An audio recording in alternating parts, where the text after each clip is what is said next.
وَلِلَّهِ عَلَى النَّاسِ حِجُّ الْبَيْتِ مَنِ اسْتَطَاعَ إِلَيْهِ سَبِيلًا وَمَن كَفَرَ فَإِنَّ اللَّهَ غَنِيٌّ عَنِ الْعَالَمِينَ۔ نحمدہ ونصلی علی رسولہ الکریم، اما بعد۔ اس نشست میں ہم طواف اور سعی کے احکام کا ذکر کریں گے۔ طواف شروع کرنے سے پہلے دل میں نیت، یعنی طواف کا ارادہ، زبان سے کوئی نیت نہیں ہوتی، دل میں ارادہ کر لیں۔ احرام کی حالت میں ہونا، اگر طواف قدوم یا عمرے کا طواف ہے تو اس کے لیے احرام شرط ہے۔ باقی طواف زیارت، طواف افاضہ یا الوداع طواف یا نفلی طواف جو ہیں وہ اپنے لباس میں کیے جاتے ہیں۔ طواف کے لیے باوضو ہونا نماز کی طرح شرط ہے۔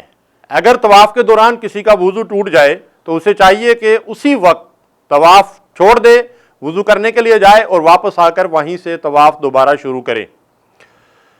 طواف کے اندر جو لوگ ہر چکر کی الگ دعائیں وغیرہ پڑھتے ہیں یا اجتماعی طور پر مل کر پڑھتے ہیں، اس کی ضرورت نہیں ہے، اس لیے کہ وہ اجتماعی طور پر مل کر پڑھتے ہیں، کبھی آواز سنائی دیتی ہے کبھی سنائی نہیں دیتی، غلط سرد پڑھتے رہتے ہیں، تو اس تکلف کی ضرورت نہیں ہے۔ نبی کریم صلی اللہ علیہ وسلم نے صرف ایک دعا کی تعلیم دی ہے۔ رکن یمانی سے لے کر حجر اسود تک کی جو جگہ ہے، اس جگہ سے گزرتے ہوئے آپ ربنا آتنا فی الدنیا حسنہ وفی الآخرۃ حسنۃ وقنا عذاب النار یہ دعا پڑھیں۔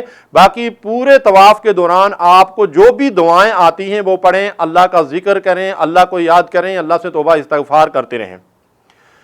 7 چکر جو ہے وہ طواف کے پورے کرنے پڑتے ہیں۔ اگر طواف کے چکر کے دوران کسی کو شک پڑ جائے کہ معلوم نہیں کتنے چکر ہوئے ہیں، تو گمان غالب کے اوپر عمل کرے۔ گمان غالب یہ ہوتا ہے کہ جس طرف زیادہ دھیان جاتا ہے اس کے اوپر عمل کرے، ورنہ بصورت دیگر جو کم کی تعداد ہے، مثلا 3 اور 4 میں شک پڑ جاتا ہے تو 3 شمار کر کے باقی پورے کر لیں۔ اس طرح سے انشاءاللہ آپ کا طواف جو ہے وہ درست ہو جائے گا۔ طواف کے دوران حتیم کی دیوار کے باہر سے گزرنا ہے۔ بیت اللہ کے دروازے کے سامنے سے گزر کر جب آپ آگے جاتے ہیں تو آگے ایک گول دیوار ہے، اس کو حتیم کی دیوار کہتے ہیں۔ اس کا اندرونی حصہ بیت اللہ کا اندرونی حصہ ہے۔ طواف کے دوران اس کے اندر سے نہیں گزرنا چاہیے، ورنہ وہ چکر جو ہے وہ شمار نہیں ہوگا۔ تو اس دیوار کے باہر سے گزرنا چاہیے بیت اللہ کا طواف کرنے والوں کو۔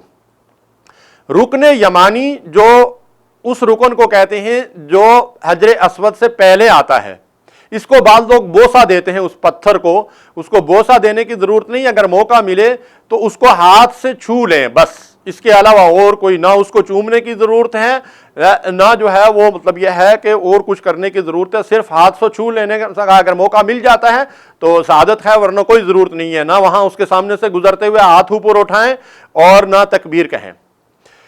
اسی طرح حجر اسود کو جو لوگ چومنے یا بوسہ دینے یا ہاتھ لگانے کی کوشش کرتے ہیں رش کے اندر، اور خاص کر خواتین، یہ خواتین کی بڑی بے حرمتی ہے، اس سے جو ہے وہ بچنا چاہیے۔ بلکہ خواتین کے ساتھ اس دوران جو ہے وہ حج اور عمرہ کرنے والوں کو چاہیے کہ وہ مطاف کے بالکل باہر کے ایریے میں جو ہے وہ دور دور رہ کر جو ہے وہ ان کو طواف کروائیں، تاکہ ان کی عزت اور احترام جو ہے اس کو ملحوظ رکھا جا سکے۔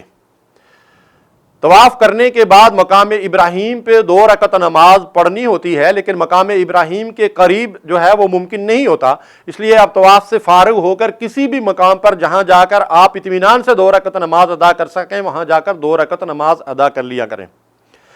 اس کے بعد سعی کے احکام ہیں۔ سعی صفا اور مروہ کے درمیان ہوتی ہے۔ صفا پہاڑی سے سعی کا عمل شروع ہوتا ہے اور مروہ پر پہنچ کر 1 چکر ہوتا ہے، مروہ سے واپس صفا پر جو ہے وہ دوسرا چکر ہوتا ہے۔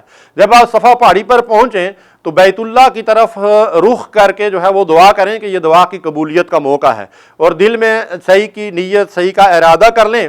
اور اگر آیت مبارکہ ان الصفا والمروۃ من شعائر اللہ فمن حج البیت او اعتمر فلا جناح علیہ ان یطوف بہما ومن تطوع خیرا فإن اللہ شاکر علیم، یہ آیت مبارکہ آپ اگر سر اوپر کی طرف اٹھائیں گے تو آپ کو اوپر لکھی ہوئی بھی نظر آئے گی، اگر دیکھ کر پڑھ سکتے ہیں یا زبانی یاد ہے تو آیت مبارکہ پڑھ لیں تو افضل ہے، نہ یاد ہو نہ پڑھ سکیں تو کوئی حرج نہیں ہے، آپ جو ہے وہ یہاں دعا کر کے جو ہے وہ اپنی صحیح کا عمل شروع کر دیں، مروہ پر پہنچیں، پھر وہاں قبلہ رخ ہو کر دعا کریں، وہاں سے واپس جو ہے وہ صفا کی طرف آئیں تو آپ کے 2 چکر ہو جائیں گے۔ اس طرح صفا اور مروہ کے درمیان صحیح کرتے ہوئے بھی کوئی خاص دعا جو ہے احادیث کے اندر ہمیں نہیں بتائی گئی۔ صفا اور مروہ کے دوران بعض بھائی جو ہے وہ بعض بھائی یا بہنیں آپس میں باتیں کرتے رہتے ہیں، یہ عبادت کا موقع ہے، وہاں آپ اللہ کا ذکر کریں، اللہ کو یاد کریں، استغفار کرتے رہیں اور اللہ تعالیٰ سے خوب دعائیں کرتے رہیں۔ سب ستون جو 2 ہیں میلین احدرین، ان کے درمیان مردوں کو ذرا تیز چال جو ہے یا دوڑتے ہوئے جو گزرنا چاہیے، خواتین اور بوڑھے لوگ یا بچے جو ہیں وہ نارمل چال جو ہے وہ چل سکتے ہیں۔ صفا اور مروہ کے درمیان جو ہے وہ خوب جو ہے وہ دعائیں کرنا چاہیے کہ یہ دعا کی قبولیت کا موقع ہے، اور جب اپنا طواف اپنی صحیح ختم کر لیں تو مروہ کے بعد اگر صرف عمرہ ہے تو پھر اس کے بعد جو ہے وہ سر منڈوا لیں یا قصر کروا لیں، اور اگر حج قران ہے تو اس صورت میں جو ہے وہ قصر بھی نہیں کروانا اور بال بھی نہیں منڈوانے، اب آپ کا جو ہے وہ عمرہ مکمل ہو جاتا ہے طواف کے بعد صحیح کرنے کے بعد۔ وآخر دعوانا الحمدللہ رب العالمین۔